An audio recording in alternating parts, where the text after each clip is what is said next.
This episode is brought to you by SD Sober Living. If you or someone you know needs a safe and supportive recovery home, then reach out to SD Sober Living at www.sdsoberliving.org or call 619-625-0769. That's 619-625-0769. Come get some San Diego recovery and some fuck fentanyl at SD Sober Living.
Neil Young. Yeah. Hell yeah. All right. I'm Luis Romero. This is the Fuck Fentanyl podcast. I'm the Fuck Fentanyl guy. So I got my special guest here, Tiffany. How you doing? Hello. Hello. Tiffany's one of my friends right here in the San Diego recovery community. And she also models for me and murdered. Yeah. That was such a quick one too. It was I'm across the street. I was like, okay, let's do it. Let's go to the park. Yeah. It turned out really dope, actually. It did. Yeah, for sure. It's so funny. I was like, when you asked me about the music, I was like, should I just pop out and be like, yeah, play some X-rated? I was like, my intro just come off all hard, but fuck yeah. No, yeah. No. Neil Young is a good one. Hell yeah. Now he's back on Spotify. Yeah. Fuck yeah. So Tiffany, I know you're from Hawaii, aren't you? Yeah. So, do I just like go ahead. Go for it.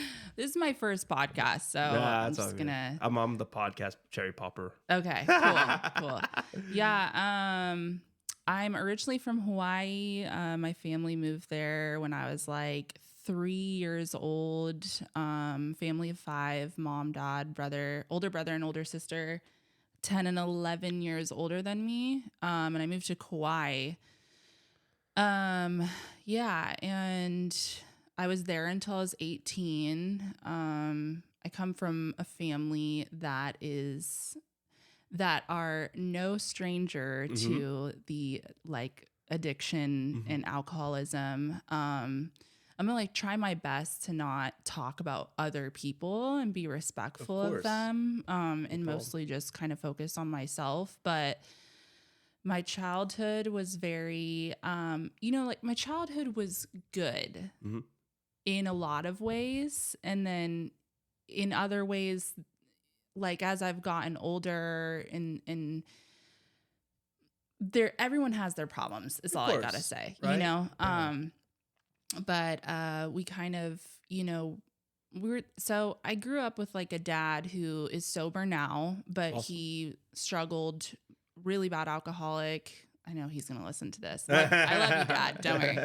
Really bad alcoholic. And, later had an addiction with prescription medication. But my dad quit drinking when I was really young. Okay. Like 6, I want to say. Okay. And just like, as far as my house growing up was very chaotic, very. So as like a child, I just remember being so afraid of things. Like I was a scared child. It's hard to explain, especially if I knew someone was loaded, like being around people or adults or like anyone that I could tell had like some sort of substance in them. Like it freaked me out. Like I was scared and I was like, I just was scared, you know? And I was a pretty good kid until, until, you know, like you get older and you go through things. And like my mom had me, I was raised religious in like the Seventh-day Adventist church, which is kind of like celebrates Sabbath. It's really interesting and like Jewish people, but not Jewish. And okay. So kind of based off that. Yeah. And I just, you know, like grew up with God. And like I said, pretty good kid. And then, you know, like growing up in Hawaii was beautiful in so many ways, hard in some. You know, like I was a white kid in Hawaii. Which is like, you stick out. Yeah, I stick out. I think times have definitely like changed a lot with social media and just kind of how like PC things have gotten and stuff. But like when I was little, especially when I changed like from public school to public school, like a couple of times growing up, it was, you just stick out, you know, and like they just don't. They're all islanders. Yeah, kids just like didn't like you. They just, you're a white kid, you know. It's like not, you kind of like start, which is, you know, like I'm not. It's all good, right? Yeah, like it's all good. But anyways, so yeah, I like. My sister and brother were gone. My brother's like really struggled on and off with his, mostly on with his like addiction problems, and I haven't had like the most strong relationship with him. Me and my sister have been super close though over the years, and I love her very much. So I remember like drinking for the first time. So kids there, like, I don't know. I mean, I know just from other people, but people start like drinking and using at like a very young age, very, very young, with people who are very old, like much older than them. So like I was 12, I was hanging out with people who were like 25, 26, 27. Like I had my first drink when I was 12. I didn't continue to drink after that. I just kind of was like, that was awesome. I just like kind of like, it wasn't like my story doesn't go like I took my first drink and then like the next day I was like addicted to drugs. It like very much like it says, you know, in recovery that like my like alcoholism was very progressive. It started off small, and then by the time that I got to recovery, like it was out of control, and that took years to get there. So yeah, I my dad kind of left, you know, and I was just like my scared and afraid, like the fear, which I found out in recovery, you know, like a lot of the roots of things, like that fear slowly turned into anger and turned into like, because I felt like growing up, my house was so chaotic that I just was like, I need to like hold it down and be like good, because I feel like everything's so out of control around me. Like, I just don't want to bother anyone, and like I don't want to see anyone like in any more pain. So I want to just be good, you know. And you want to be strong. Right, I want to be strong. You know, I wanted to be strong. I felt like, you know, I came out that way. Like I've always been ahead of like what's going on around me, and just like I felt like there was no room for me to be whatever it is, you know. And yeah, so I started really like I like was like, look, Mom, like I don't want to do this like church thing anymore. I'm over it. And then but then I kind of like was hanging out with a group of kids that were going to a youth group. But then also we're partying. So it was like, I want to be with them. It was like kids that like, you know, wanted to be good and do good, but also were getting into like the party scene over there, you know, and that kind of innocent fun. Yeah. And then I just started, you know, like drinking a lot, like drinking most nights during high school. And, you know, it's my kind of like alcoholism and like addiction it always starts off as like that first high, that first thing, and then you're chasing it. It's like I always wanted to be like keep up with the boys, like you know, drink and be able to keep up. Like if you, whatever you can do, I can do more of it. I can drink more. I can do, oh, you think I can't do that? I can do that sort of deal.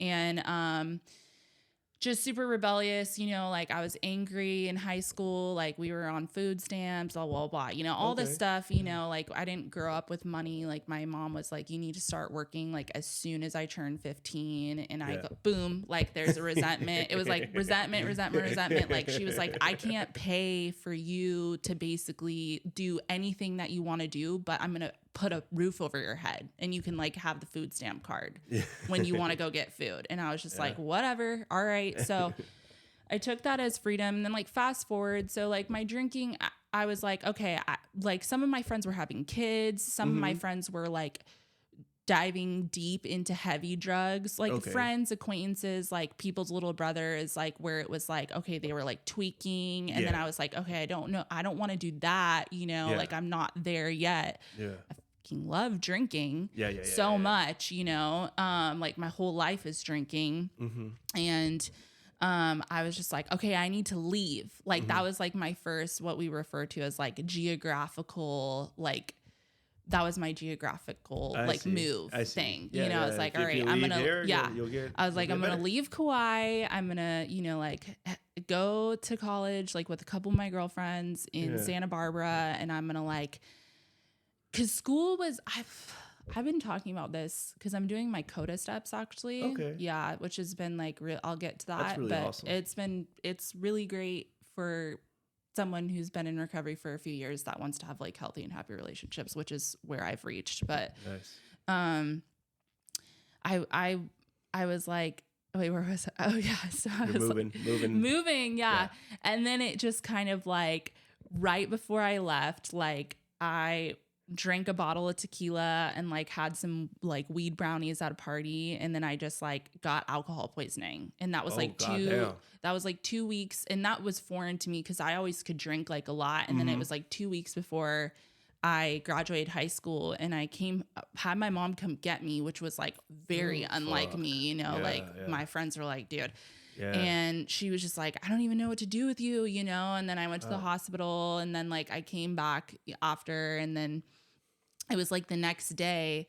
This is like looking back when like this is like how I describe my alcoholism. Is like the next day after getting out of the hospital, I was like drinking a mimosa at like 17 at like with some of my friends. And I remember my mom calling me and she's like, where are you? Like, why aren't you at home? And I was just like, I'm like eating breakfast, but I was like drinking, after I had just like gotten out of the hospital. Right. And I was like, oh my God. So, but I didn't think much about it because I like felt good. Like the physical stuff, like the way that I physically felt at the end of my like, before I got sober, I was very physically affected, but like my body was just like not there yet. It was still metabolizing alcohol like fairly good, minus me going to the hospital for it. So and then like a week, just jump right back to it. Right. And then like a week and a half later, I think it was, or like 2 weeks later, the night of my graduation, they have this thing in Hawaii called Project Grad, and it's for kids. They were just having like a really big problem with a lot of kids dying the night of graduation, a lot of drinking and driving accidents. And so they created this program called Project Grad where it's like you walk and like graduate and then you like immediately get on these buses and like go to the Hyatt and like spend the whole night there, like under supervision. It's like a dance. It's like all this stuff. Because they were trying to just like minimize the damage and like try to get like kids to survive like graduation night. God damn. So I like graduated in that night. I got kicked out for drinking, and I was 18 and I remember like, so I got pulled out by the cops and they're like, well, you're 18, so like, do you want to like come with us, or do you want like your mom to come get you? Because it's going to be like one or the other, And I was just like, oh God, my mom. Yeah, of course. And then this was like the first time that I hid a lot of this from my mom, like I really, like I said, like really flew under the radar. Like I was able to just like be cool in school, skip school, still pass, do fine, you know, but I just was like living this, like, I just wanted to be like fucked up all the time, you know? Yeah. And I remember that night, so in Hawaii, like you get leis in flowers, like they stack leis on your neck for your graduation. Okay. My mom had like hung it all over my room, and she was really proud of you. Yeah, and then she like comes to get me, and then she doesn't really say anything. Yeah. And then we get home, and she just like looks at me, and I'll never forget the way that she looked at me. She was like, "What is going on with you?" You know, because this was just like a couple weeks after the hospital incident, and then I was getting kicked out of graduation. And she was just like I just opened up my room and I just like looked at everything, and I was just didn't have anything to say, you know, like, I don't know.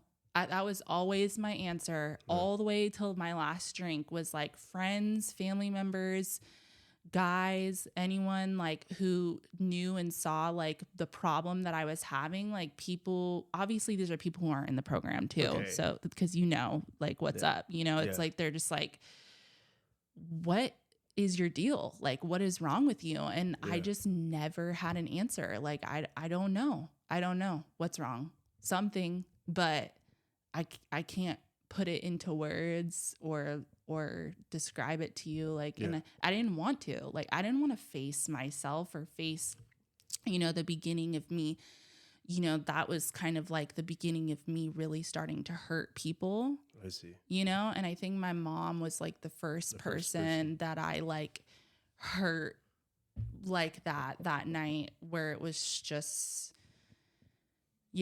I'll never forget that. I mean, to some people who might, I don't know if anyone will listen to this, but like to some people who might hear that story where like it may be more extreme for them, like I know that they know like that look and that feeling of that like very first person that you like disappointed or let down from your like addiction, and like you never forget it, you know, that very first look. Oh, one of many. One of many. Get used to it after a while. Get used to it, guys. So I moved to California and I went to college, and it was just like, you know, as you can tell, like from then on, it was like I was working the restaurant industry. I'm still a bartender, by the way. Yeah, I was about to bring that up. Yes, I am. I work full time at 2 bars in Pacific Beach. Shout out PB. Fuck yeah. And it is possible. So just letting people know. And I went to Santa Barbara, and it was just like, that's where I got arrested for the first time. Oh, really?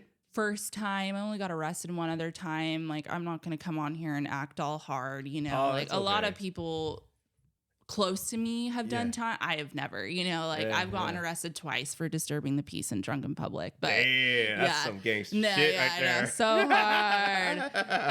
But it wasn't like I was in a psychosis, and it was really scary. And like I was in my neighbor's yard and thought that I was in Palm Springs and like knocking on. It was crazy. It was crazy. Yeah.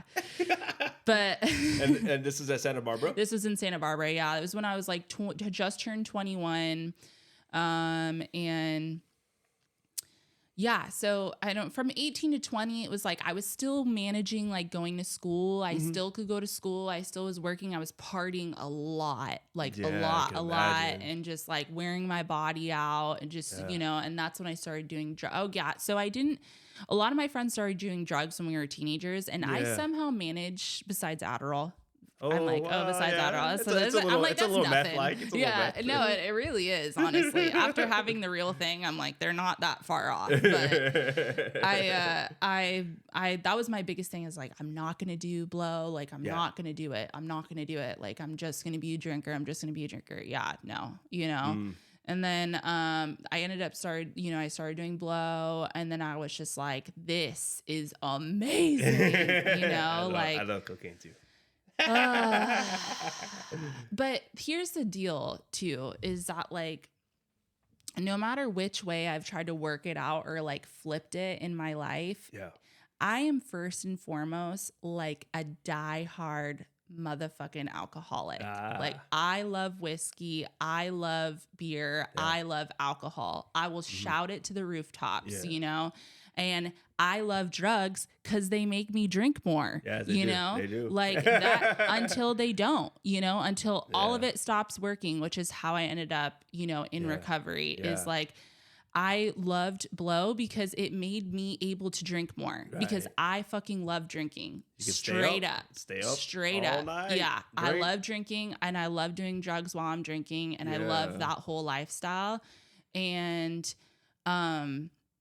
that, like, so my disease progressed and then I was like kind of getting, some physical stuff where I was like numbness in my feet, and that's from like I found out like doing blow, like circulation problems and stuff, and just like, and then it just kind of happened super fast from like 21 to almost 25 when I got sober. Mm-hmm. It got so dark. I managed to burn like a ton of bridges in Santa Barbara and like lost friends, coworkers. And then I was like, you know what? Like I need to move up to Seattle. My sister was like, move up to Seattle. Really? Another geographical, another way Seattle. Where I was like. A happy place. Right. For someone like me too from Hawaii, it just is like, what was I even thinking?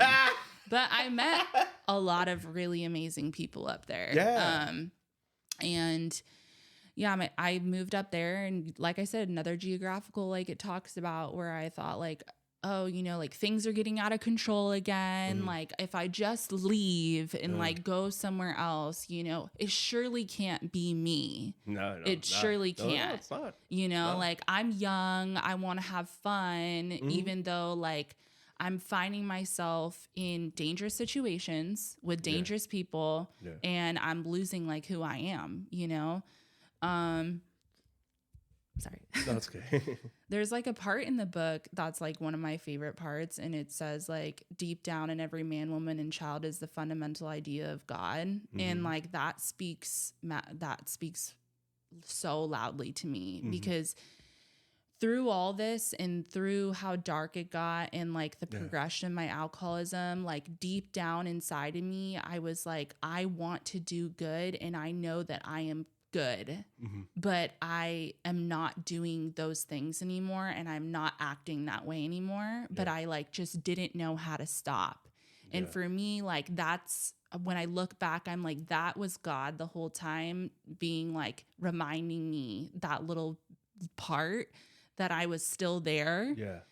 If I could just, figure out a way and to go back. To just kind of put the brakes. But as we all know, like with someone who struggles with substance abuse, like there really isn't a way to put the brakes. You usually have to like run full force into a brick wall. Yeah.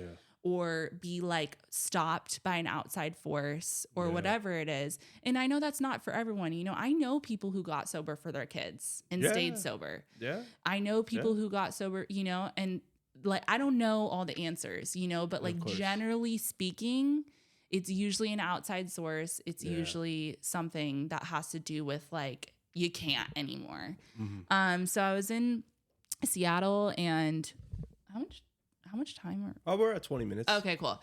I was in Seattle and that's when I was just like drinking every single day, super wanting to kill myself, wanting to die. Like didn't, I started getting these like I started blacking out a lot the last 3 years. And people want to say like, oh, I was in a blackout. Oh, I was in this. No, I was getting blacked out. Like I'm saying 4 to 5 days a week where I did not know what I was doing, where I was going, who I was with. I hope I don't like regret saying this, but just being completely like clear. Like I was like pissing myself in the bed, know, like, how gross it gets, like doing drugs and drinking and just like on benders and just like no idea like where I would come out of stuff and be like, who are these people? Like, where am I? How did I even get here? Like, who is this guy? Like, and this girl, like, what is going on? Yeah. And then it was like, that's when it starts to cycle where I see like a lot of my friends, cause I've been there who like may be coming in and out of recovery. It's like, now not only are you like drinking and using because you like the effects produced by alcohol and drugs, but you're drinking and using because you like can't handle the things that you do when you drink and use. It's like the only way to deal with it, you know? And then that's when like it got really vamped up, and I was like coming out of these like long benders and in that like incomprehensible demoralization, that feeling of just being like, what, like how, what is going on? You know, like I did that, or like, this happened to me. He did that. Like I did that. I can't. And then it was just like, well, the only way to deal with that is to get fucked up. Drink more. You know? Yeah. To get fucked up. And then the people around me, the people I started surrounding myself with were like, I wanted them to be worse off than me so that I could feel better. You know, of course. It's like, well, as long as I'm not, you know, I'm not that person. Shooting dope, then I'm good. You know, as long as I'm I ain't not no piece of shit like that. Yeah. You know, as long as I snort and I'm not smoking, you know, like we're good. We're good. And yeah. And I want to be clear too. There are like all through this time, there are some friends of mine that are still my friends that were like normies, and they really like held it down for me. Like during Seattle, I'm going to her wedding this month, but like my friend Taylor, she was like a really good person for me to have. And, you know, people who saw that I had a problem, but still somehow were like, they're like angels, you know, the people that come into your life and like have compassion for you and like are there for you, you know? So I was like, when I was in Seattle, it was like my first time. I was like, okay, like I was finally in enough pain. I like couldn't, I was like at the end of my benders, I couldn't walk. I was calling out of work. I was not, you know, that's the thing with me too, is that like, I always was like, I will never not have a roof over my head. And I think it was because my mom, I grew up super fast, and like I started providing for myself super fast, and my parents have never bailed me out of nothing, you know, like, cause they can't, they don't have the money to, they don't have the resources to, like, period, you know? So I was like, I'm never not going to not have a roof over my head. Like, I don't care what I gotta do, you know, like, and, so I was like I couldn't walk anymore. I couldn't remember anything. People were like concerned for my life. My dad was concerned for my life. And like, we've had, you know, an on and off relationship and stuff. And he, you know, having his own experience with recovery, he was just like, oh yeah, I love telling this story. I don't even know if he's going to remember. I've told this in a lot of my leads, but like he came and stayed with me when I was in Seattle, and I'll get to recovery. Like, I think I'm almost halfway there, so I can get to recovery. You're good. Yeah. I was in Seattle, and like my dad came and stayed with me, and I like blacked out like with him. And then I don't even remember anything. And then like I woke up like the next day or 13 hours later or whatever it was. And he was standing over me, and he was just like, you will never be able to drink like a normal person, just like me. Like, he was like, you have exactly what I have. Basically was like, the gig is up. You've got the bug, you know, like you've got the bug, kid, you know? And I was just like, fuck you, you know, like, get out of my house. Like, you gotta go, dude. Like, but in my heart, I had known that for so long in my own way, but like, I didn't know how to put any of these feelings or these, you don't know what any of this means until you like really do the steps, I would say, like, and talk to people in recovery and like see the stuff, and you're like, oh, you know, like that's me. And I didn't know how I could say what that was until I got here. And so, I tried to be sober on my own, like, and I was in Seattle, and I was like, at the very end, I was like, you know what, like, I'm going to just stop drinking. And so I was like smoking weed and like kind of, you know, try to taper off. Just, you know, get away from like the drugs and like people and just all that, you know, because I was so close to killing myself on so many different like occasions from that demoralization. And I was just like, okay, so I managed to stay like dry. And so this is why I like love the big book, is because it's like Bill's story is like Yes. me. It's like he manages to like hang the goose high, is Okay. dry for 3 or 4 months Yeah, because, yeah, you did. you know, things are getting real, you know? And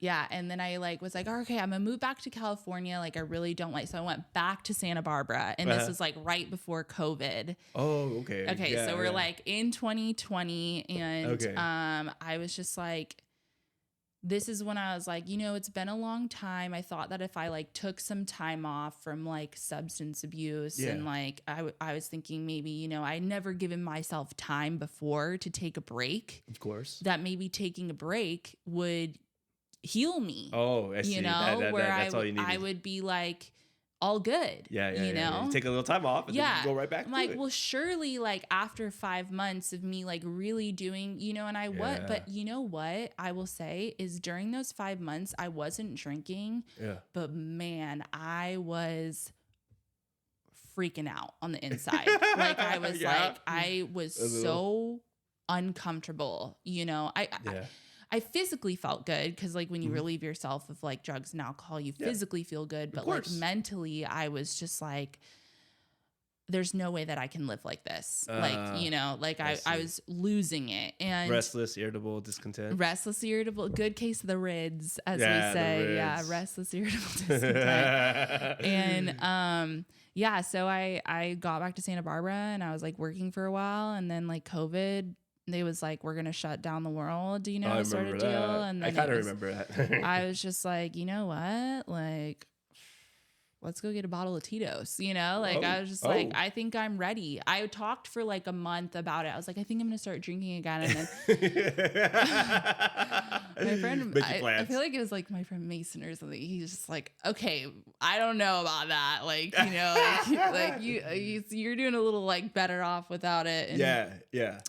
I started drinking again, and then it was just like all was over. I started doing like Xanax, and then like I was doing Molly all the time. So I was just like losing it during COVID. You know, I was just like ecstasy, drinking, Xanax. Like, were you working when all this happened? No, I mean, I worked at a restaurant like under the table, but I was racking up unemployment from Washington, which was double from California. Oh, what? So I got like 60 grand that year, and I have nothing to show for it. I'll tell you that.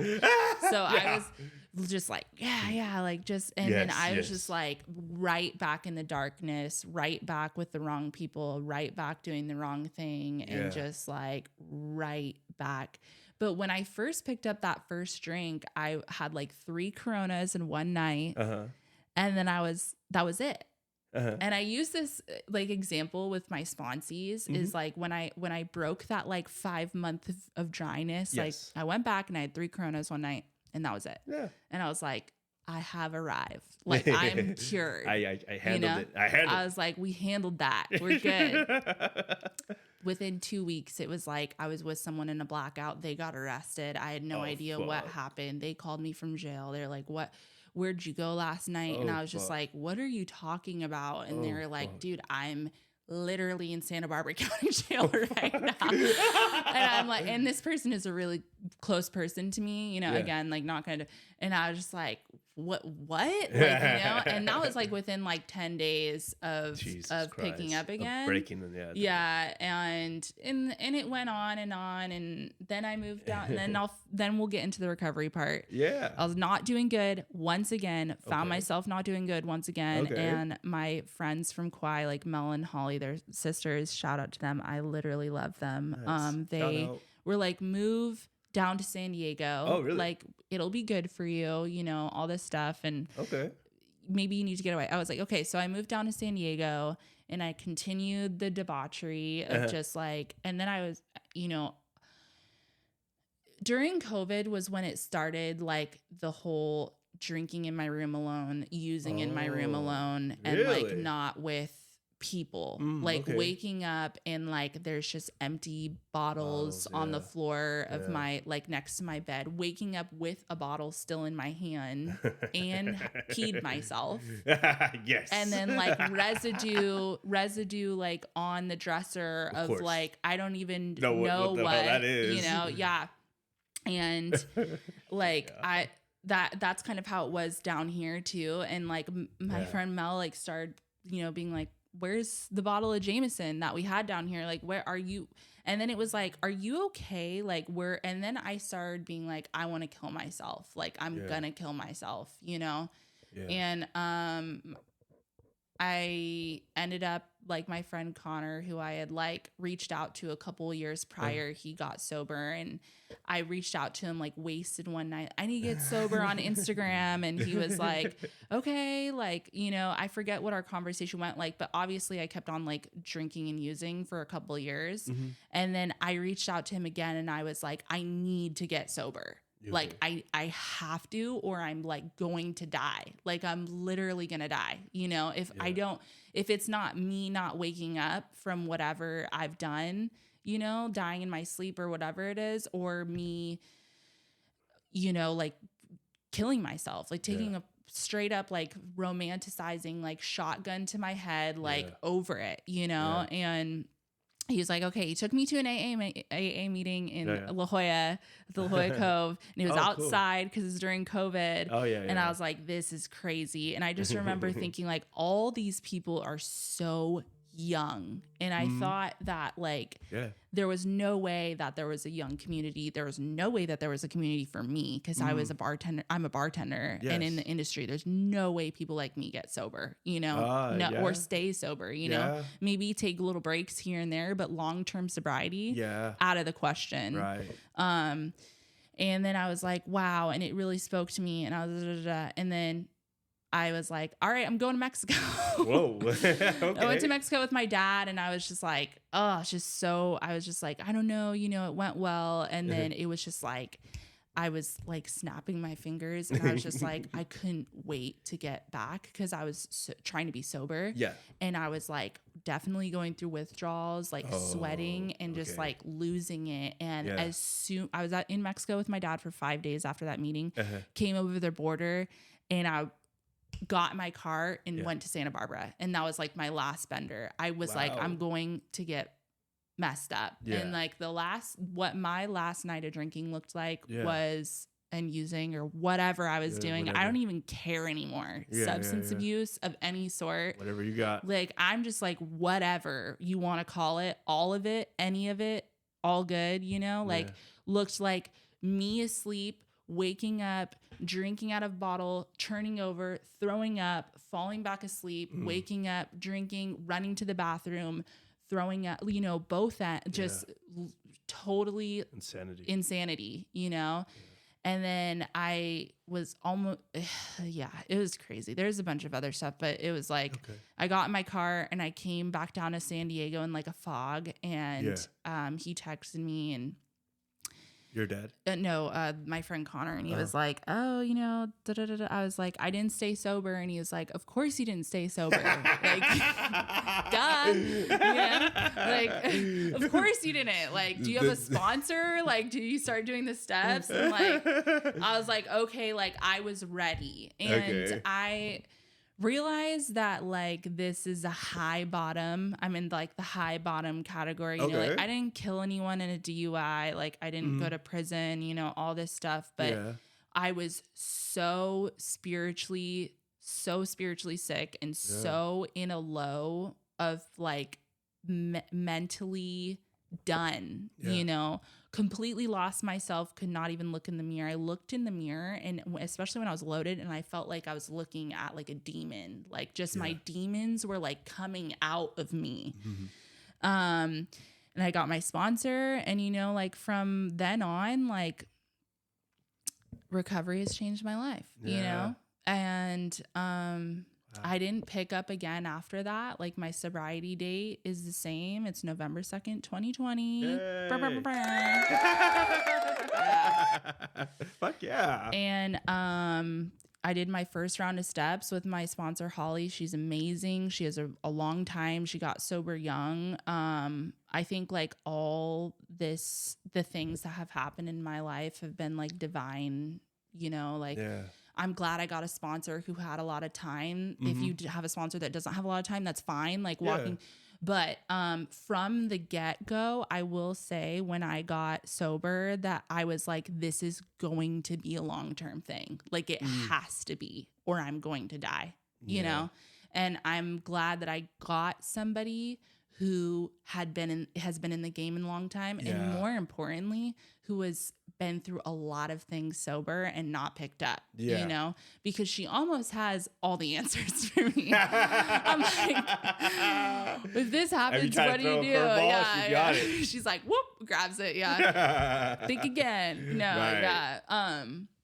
And you know, the biggest thing, like the principle of like the first step, and that I've tried to do throughout my whole recovery, and I've made a lot of mistakes. I have had to make amends. I have been a bad roommate. I've been a bad friend, and all that, you know, is like honesty. That's the only thing, I swear to God, that's going to save like an alcoholic, an addict, is like, you have to be honest. You have to be, or else it's not going to work out. You know, it's really not. I believe in honest through the good stuff and honest through the bad stuff. And I've tried to be like that as much as I can. And I swear to God, it's saved my life every single time. And when I haven't been honest, there was one specific time during my 9 months, I was seeing the wrong guy who was, you know, another guy in the program who was like not doing any, you know, and I was like a new, you know, the whole thing. Newcomer, yeah, right. Like you're figuring things out. And I'm like, call my sponsor. I'm telling her all this stuff. And she's just, and I love telling this story too, because it was a big turn for me. She was like, I don't know, Tiffany, like, I don't know what kind of work or who you're doing work with, but you're not doing it with me. Whoa. You know? And I was like, okay. Word. You know? Like, God damn. All right. Yeah. And made mistakes after that. Like you know, I've been pretty like open and upfront about how like when I got sober, it wasn't just like I got a job right away. I got all the things and like I shared that at HA. I was just like, I get scared for people like that, like an addict like that who just gets everything so fast. And then it's like you reach the peak and you're just like, you know, on a good one. And then you just boom, go out. Like me and my friend Joe always says like chip, chick, and a whip, and then you're out. You know, like you get a chip, you get a chip, you get a chick or a guy, and then you get a car, and then you're like, peace. You know, like I'm out, I'm good. I got places to go. Yeah, I got places to go and people to see, and it's not you guys. Damn. Yeah, and a lot of stuff has come super slowly for me, especially the spiritual side of it. I mean, I've done, you know, I did the steps thoroughly, and I've done the steps again. Yeah. And I always have tried to maintain like a pretty strong, as strong of a connection as I can with God. But you know, like I would say only until now, like today in the past couple months, like I went back into therapy and like was dealing with, so real quick, we'll go to my year. So I got my year and I was like, yes, I got my year. Yeah. You know, stoked. I said peace out to that guy that I was hanging out with. Good. Whatever. Loser. You know, he's not even around anymore. That's how it is. Like they're usually don't stick around, you know, or they come back, you know, it's whatever. Everyone's on that's their own reality, not mine. And then I started dating someone who struggled for a really long time. Okay. And a lot of people, I didn't meet him at a meeting. I met him like playing poker with some friends in the program. And we just fell in love, you know, really instantaneously. And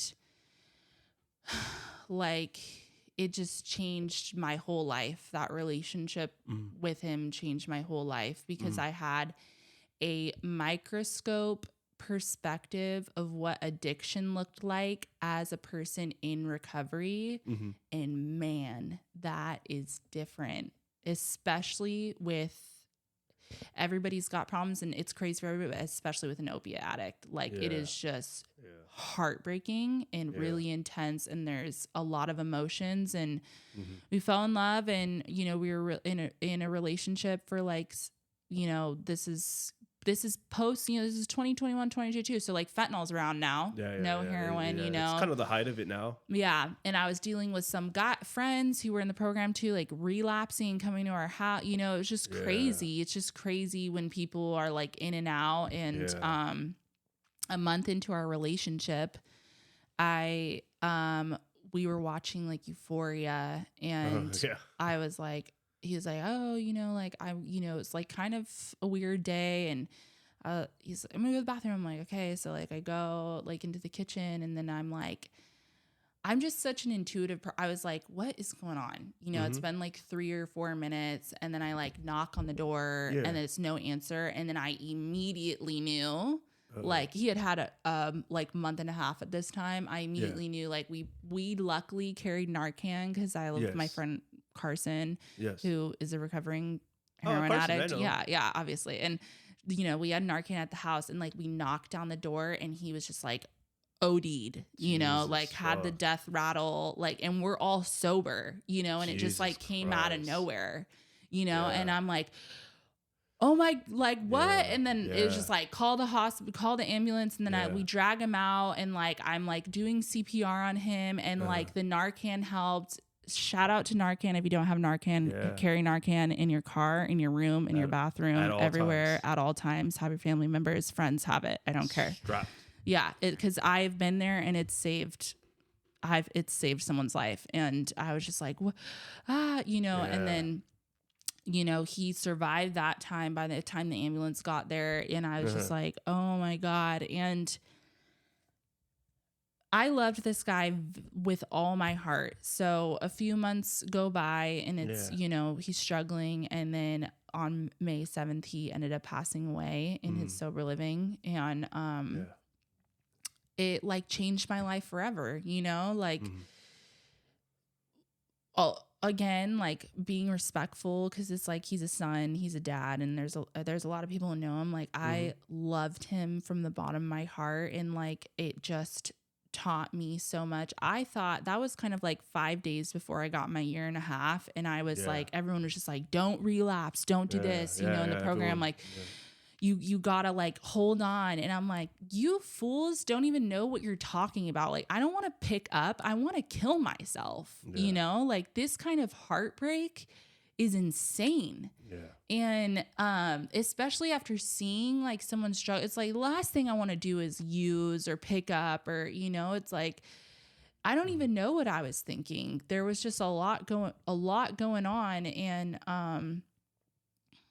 And I don't think I have like much other to say about that, because I've been really open about it on social media about like how heartbreaking that situation was for me. And pretty much up until I've had to go into like I'm in therapy right now still, and had to just like dive deeper into recovery and like not give up, And the thing that I will say is like the biggest thing, it's like unity, recovery, and service, and that like unity of the people who were there for me, because there's stuff that happens that's so specific to people's lives. It's so like amazing about recovery is there's no one in the room that hasn't been through what you're going through. Right. Like you can be in a room, you can be like God's garage. Okay. There's like 70 people in there. Yeah. Someone has done more time.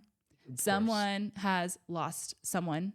Someone has lost a child. Someone has lost a partner. Someone has, had some tragic thing happen. Someone has been through great things, started a business. And then what do? How do you stay sober through that? How do you stay sober through the great and the bad? Doesn't matter, know?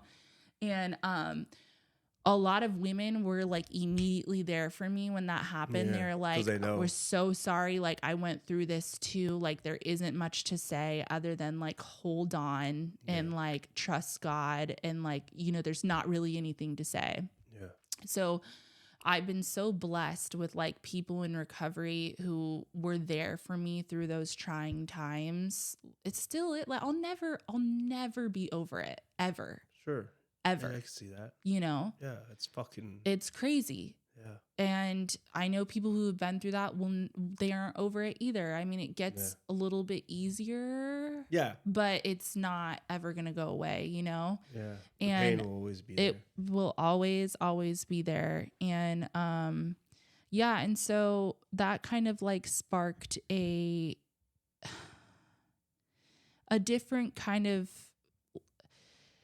I was really resentful, and like people started, you start hearing, I was really hearing like the differences and not the similarities. And people were like, I felt like people, it was like, people were saying like, some of us have to die in order for some of us to live. And like, and I'm just like, oh my God, and like really going through an existential thing where I was like, is God even real? Like, is any of this even real? And, all I did was like dive deeper into recovery and like really ask people for help and started sponsoring. That's when I started sponsoring. Oh, really? Crazy enough. I always thought, I was like, I don't know how, and then I started sponsoring, and it was an amazing experience for me, and it continues to be. And like I said, like only now the past few months have I gotten back into therapy and stuff. And like, it's like 3.5 years. So if there's people who like listen to this who are new or have more time than me, like there has been like from a year ago till now, completely different. Like open up my heart to like a lot more of things that I can do, and like just started, wanting to take care of my body. But it's like I said, it's slow briety for me. Like long term. So if I'm really gonna be sober for a long time, like I can't just expect all this stuff. I'm not like, the wisdom isn't there yet, I'm not perfect. Like I said, like I've made a lot of mistakes and had to make amends, and then wanted amends and not gotten them. And then what do you do? Like, how do you handle yourself there? Like, stuck to my commitments, try to stick to my word, try to be like a good, and all that stuff I couldn't be before. Like I couldn't date really because I couldn't even stand up. Couldn't even stand up or walk or talk, and like I just wanted to do me. But like the past few months, like I'm glad that I'm you asked me to do this podcast. Thank you so much. Of course. Now, because I like feel like I look at myself in the mirror again, and I see that like good again, and I see myself again, and it's feeling good. Like I finally can say that I feel like good, and I have bad days. And again, like there's something I've learned is like, we're all just trying to get by, and like when people ask me stuff, or sponsees or even friends, I'm just like, look, I don't know like what you need, but like, this is what we're told works, and it's worked for me. And I try to not ask any questions. But if we're going to go out at any sign of uncomfortability, none of us would be here. Like if we just picked up at any sign of feeling uncomfortable or feeling this or feeling that, like nobody would have time. It wouldn't exist. Recovery wouldn't exist. Right. So through the good times and the bad times, like really tried to stay good, and I know how to operate in chaos too. That's my biggest thing, is I'm most comfortable in chaos. It's when stuff is good that I'm like, oh, my bank account's getting higher, like, oh, this or that, it's like, how do I work through this? But so I don't know. I feel like I've been talking forever. No, you're fucking doing great. Yeah. You're fucking killing. I relate so much. And that's my story. Yeah.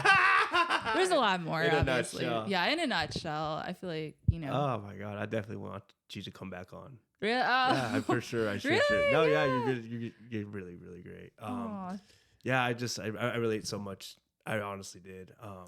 I actually, just the one similarity that just popped in. I actually, I never sponsored anybody prior to my best friend dying.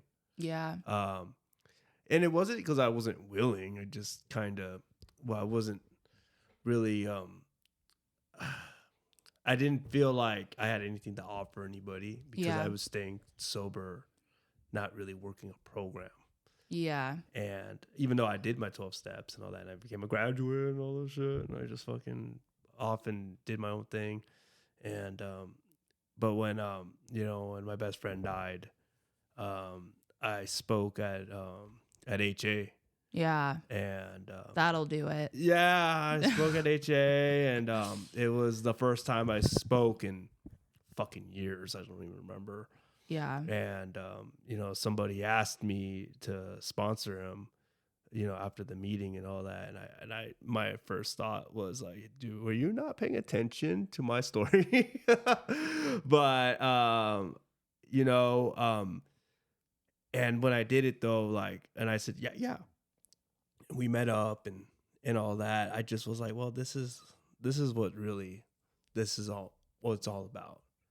You know what I mean? Like, you could do the steps, and you can, all the inventory bullshit, go dig deep, soul searching, all that. But Well, it's not, I mean, I get it. Yeah, it's not bullshit though. Like, no, no, we no, no, gotta do yeah, the yeah, no, no, inventory. yeah, Like, it's obvious when I'm not doing it, and it's obvious when like people aren't doing it. yeah, You know? yeah, yeah. But Oh, yeah, for sure. yeah, It it's like comes all out. of It comes out. Yeah, definitely. And but what I was trying to say is that you can do all that, but if you're not giving back, For sure. you know what I mean? It defeats the whole purpose of.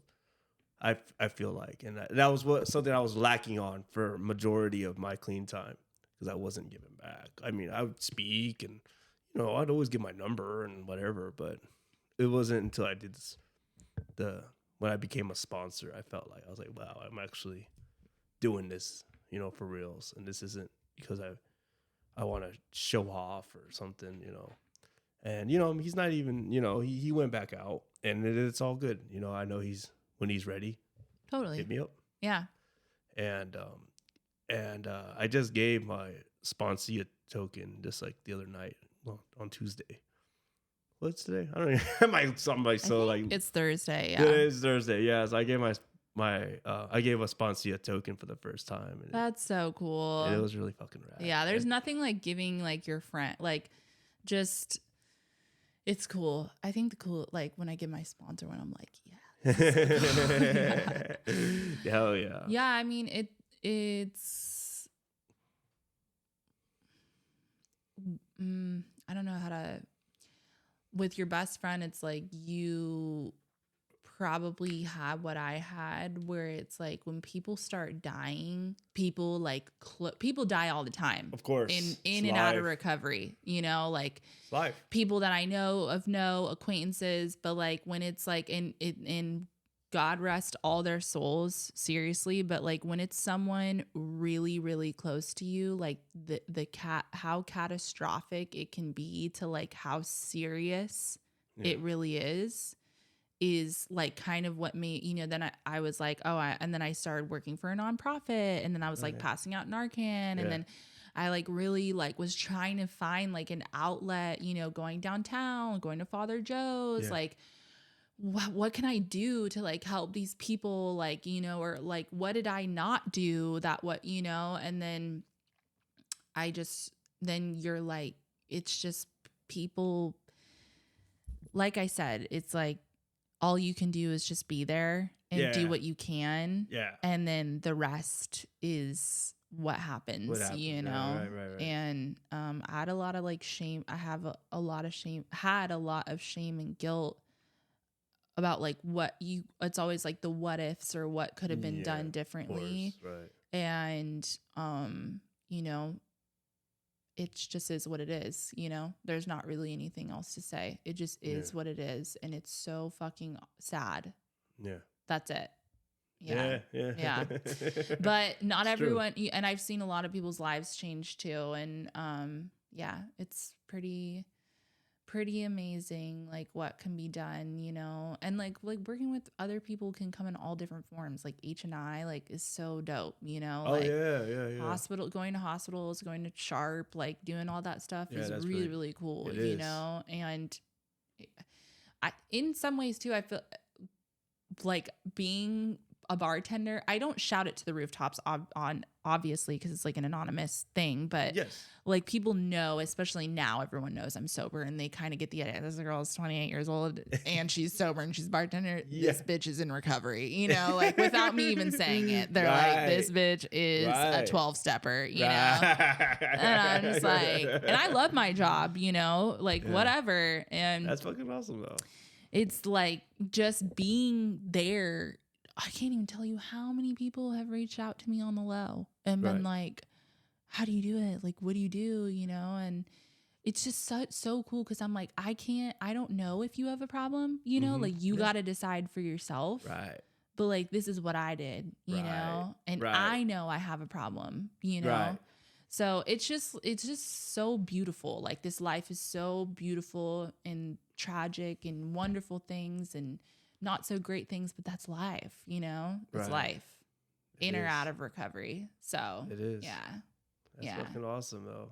Yeah. I love that you're a bartender. It's so it was crazy. There's a few of us. Yeah. Shout out all you crazy people. Oh, you crazy. Yeah. Get your money though. Yeah. Yeah.